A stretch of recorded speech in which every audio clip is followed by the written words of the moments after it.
Hello' friends welcome back তো বন্ধুসকল এটা ট্ৰেড লৈছোঁ ট্ৰেডটো লৈছোঁ টাইম দেখিব 9:09:38 লৈছোঁ আৰু ট্ৰেড দেখিব আজি মাত্ৰ এটালত বাই কৰিছোঁ এটালত কিয় বাই কৰিছোঁ কাৰণ মাৰ্কেট যিটো আমাৰ মৰ্ণিং হাফৰ মমেণ্টাম থাকে মমেণ্টামটো অলৰেডি মই মিছেই কৰি পেলালোঁ তো আপোনালোকক যদি চাৰ্টত মই দেখাব যাওঁ তো মোৰ এম আছিলে মই ফিবনাচি লেভেল ড্ৰ কৰি ৰেডি হৈ আছিলোঁ যে মাৰ্কেট মই এই লেভেলত বাই কৰিম কোনটো লেভেলত বাই কৰিম মই 0.5 0.6 লেভেলত যদি মাৰ্কেট আহে তেতিয়াহ'লে মই বাই কৰিম কিয় বাই কৰিম কাৰণ এইটোত হৈ গ'ল এটা আমাৰ পজিটিভ মমেণ্টাম ৰিট্ৰেচমেণ্ট আৰু ওপৰত কি আছিলে আমাৰ 59,500 লেভেলটো আছিলে ইয়াতে গতিকে আমি 59,500 লেভেলটো আমি ব্ৰেক আউটৰ কাৰণে আমি ট্ৰেড ল'ম বুলি ভাবি আছিলোঁ কিন্তু মাৰ্কেট আমাৰ লেভেললৈকে নাহিলে মাৰ্কেট কণ্টিনিউ ইয়াৰ পৰা কি কৰিলে পজিটিভ মমেণ্টাম দি দিলে গতিকে এই যিটো মমেণ্টাম থাকিলে আমাৰ মিছ হৈ গ'ল এতিয়া আমি মাৰ্কেটত ইমান ধুনীয়া এটা মমেণ্টাম হোৱাৰ পিছত মই অপজিট এটা লৈছোঁ অপজিট মানে পুটৰ ফালেহে এণ্ট্ৰি লৈছোঁ আমাৰ কলৰ ফালে এম আছিলে ৰাতিপুৱা হাফত কিন্তু এতিয়া পুটৰ ফালে যিহেতু ল'ব লগা হ'ল আৰু মোৰ এটা টাইম থাকে এতিয়া দেখিব 9:40 হৈ গ'ল নৰ্মেলি যদি মোৰ ট্ৰেডবিলাক চাই দেখিব চব 9:20 9:25 ভিতৰতে ট্ৰেডবিলাক হৈ যায় আৰু এতিয়া ট্ৰেডটোত এতিয়া এক্সপেক্ট কৰিম যে ট্ৰেডটো এটলিষ্ট কি কৰিব এটা ৰিট্ৰেচমেণ্ট দিবলৈ হ'লেও আহিব নহ'লে যদি আৰু নিগেটিভ হ'ব বিচাৰে এটলিষ্ট এই যিটো মই ক'লোঁ 0.6 লেভেলটো 0.6 লেভেললৈকে যদি মাৰ্কেট আহে তেতিয়া আমাৰ টাৰ্গেট হিট হ'ব পাৰে মই বেছি ৰিস্ক ল'ব নোখোজিলোঁ কাৰণ নৰ্মেলি কি হয় আমাৰ এটা যদি ট্ৰেড ভাল ট্ৰেড হাতৰ পৰা মিছ হৈ যায় আৰু সেই ট্ৰেডটোৱে টাৰ্গেট দি দিয়ে তেতিয়া আমাৰ কি হয় মাইণ্ডটো ফুল পটেঞ্চিয়েলত কাম নকৰে আমি ওলোটা ভাবোঁ যে মোৰ এটা ট্ৰেড মিছ হৈ গ'ল আজি মানে কি কৰা যায় তো দৌৰাদৌৰিতে যিকোনো ট্ৰেড লোৱা যায় সেইকাৰণে মই এটা লট লৈছোঁ যাতে লছ হ'লেও ডাঙৰ লছ নহওক আমি ধৰি লওক 2500 লছ ৰাখিম আমাৰ ষ্টপ লছ ফিক্স থাকিব 70 পইণ্টছ কাৰণ আমাৰ দুটা লটত 5,000 টকা থাকে এতিয়া আমি এটা লটত আমি কিমান ল'ম 2500 টকা আমি লছ ল'ম আৰু বন্ধুসকল এই ট্ৰেডটো লোৱাৰ কাৰণটো কিয় ল'লোঁ এতিয়া ইমানখিনি বুলিছ মমেণ্টামৰ পিছত কিয় আমি পুটৰ ফালে ল'লোঁ আৰু ৰিস্কি ট্ৰেডটো সেইকাৰণে লট এটা লৈছোঁ মাত্ৰ এটা হৈ গ'ল ওপৰৰ ফালে মই ইমান ষ্টপ লছ দেখা নাই কাৰণ যিবিলাক প্ৰিভিয়াছ আছিলে চুইং এইবিলাক মানুহক বহুত দিন মাৰ্কেট হোল্ড কৰিলে গতিকে তেওঁলোকে মোক লাগিছে প্ৰফিট বুক কৰিলে তেওঁলোকে আৰু মাৰ্কেটত ইমান দিন ৰখি নাথাকে আৰু প্ৰফিট বুক কৰিবৰ কাৰণে তেওঁলোকে এই ৰিট্ৰেচমেণ্টবিলাকত যেতিয়া ৰিট্ৰেচমেণ্ট দিছে 0.6 লেভেলৰ ৰিট্ৰেচমেণ্ট এইবিলাক চব 0.6 লেভেলৰ ৰিট্ৰেচমেণ্ট অলমষ্ট যদি আমি ইয়াৰ পৰা ড্ৰ কৰোঁ তো দেখিব 0.6লৈকে মাৰ্কেট দুবাৰ গৈছে গতিকে মোক লগা নাই যে এই চেলাৰ্ছৰ ষ্টপ লছবিলাক মাৰ্কেটত বৰ্তমান আছে গতিকে এইখিনি চেলাৰ্ছ আমাৰ কাৰণে ইৰিলিভেণ্ট তো নতুন যদি মাৰ্কেটে এতিয়া নতুন যদি চেলাৰ্ছ পায় তেতিয়া মাৰ্কেট নিশ্চয় আজি যদি ইণ্টাৰডে চেলাৰ্ছ পায় অভিয়াছলি মাৰ্কেট ওপৰত যাব কিন্তু মোক লগা নাই যে এই চেলাৰ্ছখিনিৰ ষ্টপ লছ আমি পাম লগতে কৰিছে কি মাৰ্কেটে 59,500 লেভেলটো ব্ৰেকআউট দিলে তো আমি 59,500ৰ তলত আমি বাই কৰিব বিচাৰিছিলোঁ কাৰণ ইয়াৰ তলত বাই কৰিলে এই লেভেলৰ তলত মানুহে কি কৰে চেল কৰিলে মাৰ্কেট কি হয় ওপৰত যোৱাৰ চান্স থাকে এতিয়া যদি মাৰ্কেট যিটো ওপৰত গুচি গ'ল এতিয়া এই লেভেলত চাওক মাৰ্কেট বহুত টাইম হোল্ড কৰি আছে তাৰমানে ইয়াতে হয়তো বহুত বায়াৰ্ছো আহিব পাৰে আৰু লগত যদি আমি নিফটিৰ চাৰ্ট চাওঁ নিফটিও দেখিব 26,000 লেভেলটো ব্ৰেকআউট দিলে এই লেভেলটো এটা আমাৰ কি হয় মানে এইবিলাক লেভেল ব্ৰেকআউট দিলেও কি হয় বায়াৰ্ছ আহে গতিকে সেনেকুৱাখিনি ভাবি আমি এটা ট্ৰেড লৈছোঁ ট্ৰেডটো দেখিব কাৰেণ্টলি আমাৰ লছে চলি আছে বাৰু দেখিব 200 টকাৰ ওচৰত লছ চলি আছে হায়েষ্ট লছ 400 টকা আমি দেখিছোঁ তো আমাৰ ষ্টপ লছ থাকিব 2500 আৰু যদি মাৰ্কেট যদি ভাল মমেণ্টাম দিয়ে বন্ধুসকল যদি ষ্ট্ৰং ৰেড কেণ্ডেল বনায় মানে কনভিনচিং মোক যদি লাগে okay stop loss hunting start হৈছে মানে মাৰ্কেট আৰু তলত অহাৰ পটেঞ্চিয়েল আছে তেতিয়া হয়তো মই এটা লট এড কৰি দিব পাৰোঁ কিন্তু বৰ্তমান প্ৰফিটত নহালৈকে মই এড নকৰোঁ অকণ যদি আমাৰ ডাইৰেকশ্যনত যায় ধৰি লওক 1000 ৰুপিজ প্ৰফিট দেখাইছে আৰু কেণ্ডেলো ভাল বনাই আছে তেতিয়া হয়তো আমি এটালত এড কৰিব পাৰোঁ কাৰেণ্টলি দেখিব আমাৰ ব্ৰেক ইভেনতে চলি আছে 50 টকা 100 টকা লছ চলি আছে হেল্ল' ফ্ৰেণ্ডছ টাইম হৈছে 10:09 আৰু দেখিব ধুনীয়া এটা মমেণ্টাম দিছিলে আমাৰ প্ৰফিট 900 টকালৈকে গুচি গৈছিলে আৰু যদি চাৰ্ট চাব যায় নিফটিত চাওক নিফটিত কি ধুনীয়া মমেণ্টাম দিলে কিন্তু এই মমেণ্টামটো আমি যদি বেংক নিফটিত পালোহেঁতেন আমাৰ ইজিলি টাৰ্গেট হিট হৈ গ'লহেঁতেন কিন্তু এনেকুৱা মমেণ্টাম আমি বেংক নিফটিত পোৱা নাই আৰু যদি চেনচেক্স চাব যায় চেনচেক্সটো দেখিব বহুত ভাল মমেণ্টাম দিছে কিন্তু এটা কথা ভাল হৈছে মাৰ্কেট কি কৰিছে আহি 85,000 লেভেলৰ ওচৰত আহি চেনচেক্স তো চেনচেক্সে এই লেভেলটো ব্ৰেকডাউন দিব পাৰে আৰু কিন্তু চাওঁ এতিয়া যিটো মমেণ্টাম আমি বেংক নিফটিত বিচাৰি আছিলোঁ সেইটো মমেণ্টাম নিফটিত অলৰেডি দিয়ে দিলে এতিয়া নিফটিত যদি আমি কিছুমান এনালাইচিছ কৰোঁ দেখিব এইটো এটা ডে ল'বিলাকো বহুত ইম্পৰ্টেণ্ট মাৰ্কেটৰ কাৰণে এতিয়া ডে ল'ৰ ওচৰত কি কৰিছে মই গ্ৰীণ কৰি দিওঁ কাৰণ ছাপৰ্টৰ কাম কৰিব তো ডে ল'ত কি কৰিছে ওচৰত মাৰ্কেট গ্ৰীণ কেণ্ডেল বনাইছে গতিকে বায়াৰ্ছ আহিব ট্ৰাই কৰিব তো এটলিষ্ট নিফটিত এই গ্ৰীণ লাইনডাল ব্ৰেকডাউন দিব লাগে আৰু লগতে যদি চেনচেক্সত 85,000 লেভেলটো ব্ৰেকডাউন দিয়ে তেতিয়া আমি ট্ৰেডটোৰ পৰা এক্সিট কৰিব পাৰিম চাগে প্ৰফিট কিমান পাওঁ নাজানো তো দেখিব প্ৰফিট বঢ়াই নাই 600 টকা 700 টকা হৈ আছে টাইম হৈছে 10:24 আৰু কাৰেণ্টলি আমাৰ প্ৰফিট দেখিব 1300 1400 টকা চলি আছে যদি চাবলৈ যায় বেংক নিফটি এটা ভাল ষ্ট্ৰং ৰেড কেণ্ডেল বনাই আছে, যিটো কেণ্ডেল আমি এক্সপেক্ট কৰি আছিলোঁ। চেনচেক্সৰ দেখিব কেণ্ডেলবিলাক বহুতেই ষ্ট্ৰং। চেনচেক্সো এতিয়া 85,000 লেভেলটো ব্ৰেকডাউন দিব লাগে। ঠিক আছে, বেংক নিফটি বাৰু অকণমান ক'ব গ'লে নিফটি আৰু চেনচেক্সতকৈ পজিটিভ, কিন্তু গোটেইবিলাকে ক্লজিং প্ৰাইজৰ এটলিষ্ট ব্ৰেকডাউনলৈকে ৱেইট কৰিম। আৰু মই কৰিম কি, চবতে মই ফিবনাচি লেভেলটো ড্ৰ কৰি থওঁ। 0.6 লেভেলত আহিলে হয়তো মই এক্সিট কৰিবও পাৰোঁ। ধৰি লওক এই লেভেলটো উলিয়াই দিওঁ, বহুত লাইন হৈ গৈছে। এই লাইনবিলাক মই ডিলিট কৰি দিওঁ, নহ'লে দেখিব অকণমান বেয়া লাগিব। দেখিব এইটো এটা লেভেল হৈ গ'ল 0.6 লেভেল। নিফটি অলৰেডি আহিছে 0.5ত সোমাইছে, আৰু এইটো মানে গ্ৰীণ জোনত সোমাইছে। তো দেখিব এইফালে প্ৰফিট ভালে দেখাই আছিলে, হয়তো আমি 1800-1900 মান দেখিছিলোঁ। আৰু চেনচেক্স যদি চাব যায়, চেনচেক্সটো আমি ৱেইট কৰিম 85,000 লেভেলটো ব্ৰেক ডাউন দিয়া, আৰু বেংক নিফটিও আমি এক্সপেক্ট কৰিম যে ল'টো ব্ৰেক কৰিব, আৰু নিফটি এটলিষ্ট 0.6লৈকে আহক। অলৰেডি আহিলেই 0.5, 0.6। এতিয়া আমি এক্সিট কৰাৰ কথা ভাবিব পাৰোঁ, অলপ ৱেইট কৰিম বাৰু। কাৰণ চাওক, যিটো আমি ল' কৈ আছিলোঁ, ল'টো অলৰেডি ব্ৰেকডাউন দিলেই। কেতিয়াবা কি হয়, এটা ইণ্ডেক্সত যদি ব্ৰেকডাউন দি দিয়ে,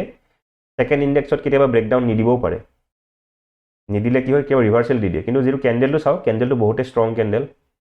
ইমান ষ্ট্ৰং ৰেড কেণ্ডেলক পটককৈ ৰিকভাৰী কৰা অকণমান মাৰ্কেটত দিগদাৰ হয়। গতিকে এই মমেণ্টামটো অকণমান কণ্টিনিউ হ'ব বুলি দেখিব।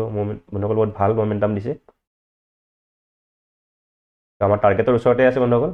আমি আজি দুটা লট লোৱা হয় ভালে প্ৰফিট দেখিলোহেঁতেন, কিন্তু মই কৈছোঁ আজি ইমান কনফিডেঞ্চ নাছিলে ট্ৰেডটো। কাৰণ ফাৰ্ষ্ট ট্ৰেডটো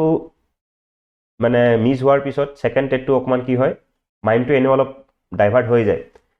মোৰ আগতে তেনেকুৱা বহুতবাৰ হৈছে, সেইকাৰণে মই ইমান ৰিস্ক ল'ব নিবিচাৰিলোঁ। এতিয়া আমি দুটা লট থাকিলে আমি এটা লট বুক কৰি ফালে এটা লট হোল্ড কৰিব পাৰিলোহেঁতেন। তো বন্ধুসকল আমাৰ টাৰ্গেট হিট হৈ গ'ল ফাইনেলি। বন্ধুসকলে বহুত ধুনীয়া মমেণ্টাম দিছে বেংক নিফটি। তো নিফটি দেখিব 0.6 লেভেল। 0.6 লেভেলটো যদি ব্ৰেকডাউন দি দিয়ে নিফটিয়ে, সেইটো আমাৰ কাৰণে পজিটিভ চাইন হ'ব। তো ইউ দেখিব 85,000 লেভেল ব্ৰেকডাউন দিলে, গোটেইবিলাক আমি ভবা ধৰণে ব্ৰেকডাউন দিলে। বন্ধুসকল দেখিব প্ৰফিট 3,500লৈকে চাগে দেখাইছিলে। বন্ধুসকল দেখিব যিহেতু আমি ৰেগুলাৰ 5,000ৰ ওপৰত প্ৰফিট বুক কৰোঁ, দুটা লট লৈ থাকোঁ, তো মোৰ মাইণ্ডতো সেই 5,000টো আহি আছিলে। সেইকাৰণে আমি এটা লটত ভালে প্ৰফিট দেখিছিলোঁ। 3,500লৈকে আমি দেখিছিলোঁ। 3,500 মানে আমাৰ ধৰি লওক দুটা লটত 7,000 প্লাছ, গোটেই ভাল প্ৰফিট দেখিছোঁ। আৰু দুটা লট থাকিলে আমাৰ ভাল হয়, আমি এটা লট বুক কৰি দিওঁ। এটা লট বুক কৰিলে কি হয়, আমাৰ PNLটো ইমান ভলাটাইল নাথাকে। এতিয়া দেখিব 3,000 হৈছে, আমি 3,000ৰ ওপৰতে বুক কৰিব ট্ৰাই কৰিম। প্ৰফিটটো ইমান মেটাৰ নকৰে,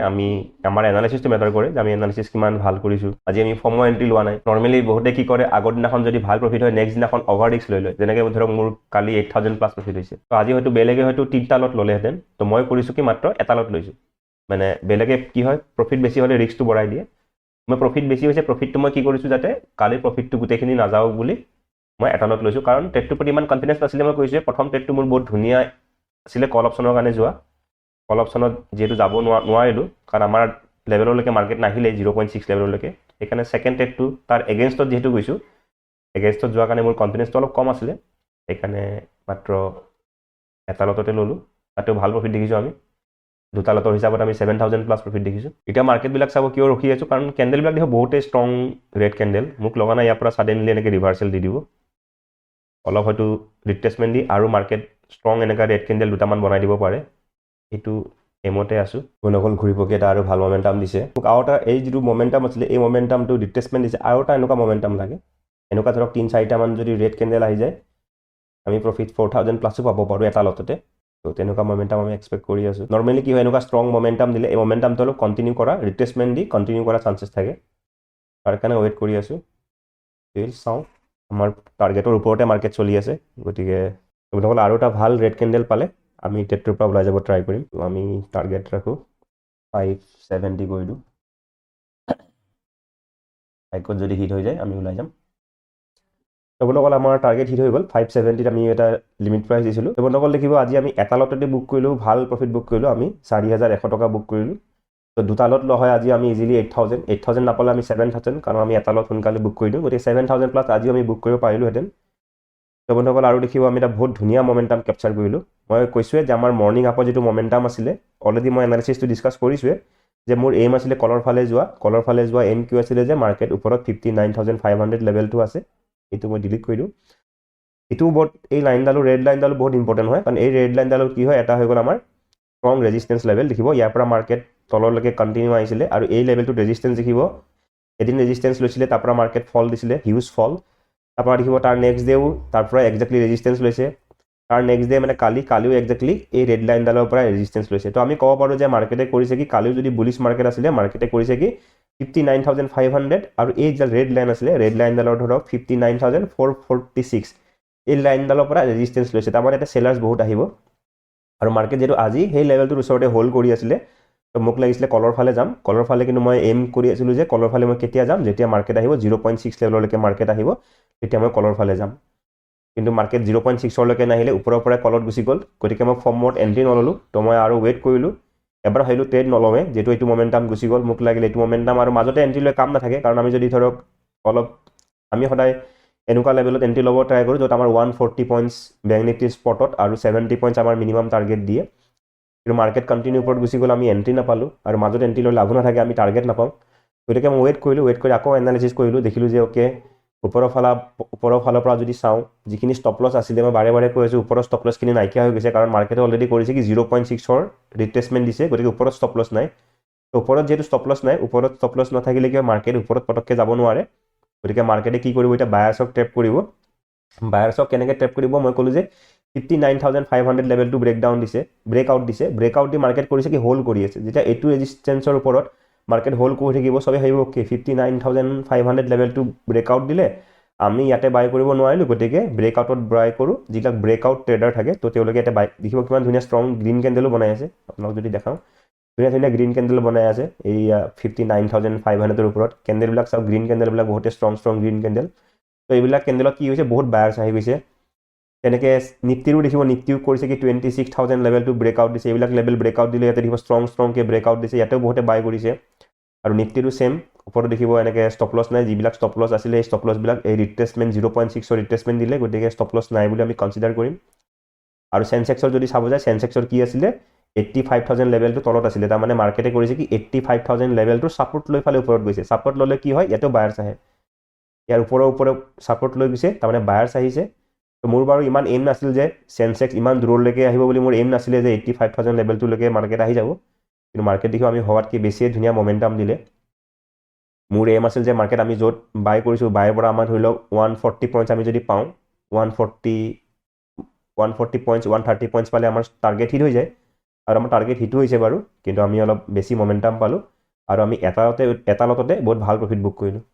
তো বন্ধুসকল আজি এনালাইচিছটো বহুতে চিম্পল আছিলে তো দুটা এনালাইচিছে মই ক'লোঁ এটা এনালাইচিছটো মই ট্ৰেডটো ল'ব নোৱাৰিলোঁ আৰু ছেকেণ্ড যিটো ট্ৰেড ল'লোঁ সেইটো লগাতকৈ বেছিয়ে ভাল ট্ৰেড হৈ গ'ল তো কালিও আমাৰ তেনেকুৱা হৈছে প্ৰথম ট্ৰেডটো আমি মিছ কৰিছোঁ হয় প্ৰথম টেষ্টটো মিছ কৰিম ফৰ্মত আমি এণ্ট্ৰি লোৱা নাই আমি আকৌ ৱেইট কৰিছোঁ আৰু ধৰি লওক আধা ঘণ্টামান সময় ৱেইট কৰিছোঁ আধা ঘণ্টামান সময় ৱেইট কৰি ইও তাতকৈ বেটাৰ অপৰচুনিটি এটা পাইছোঁ তো সেনেকৈ কয় আপোনালোকে কিবা ট্ৰেড যদি ল'ম বুলি ভাবে ট্ৰেডটো যদি হাতৰ পৰা গুচিও যায় কেতিয়াবা মিছ হৈ যায় ট্ৰেডটো লওঁতে ষ্ট্ৰং কেণ্ডেল বনাই গুচি যায়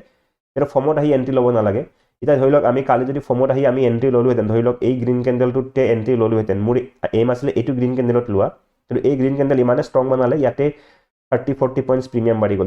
যদি ইয়াতে এণ্ট্ৰি ল'লোহেঁতেন হয়তো মই টাৰ্গেট নাপালোহেঁতেন হয়তো 60 পইণ্ট টাৰ্গেট দেখি হয়তো আকৌ মোৰ ষ্টপ লছ গুচি গ'লহেঁতেন আজিও ছেম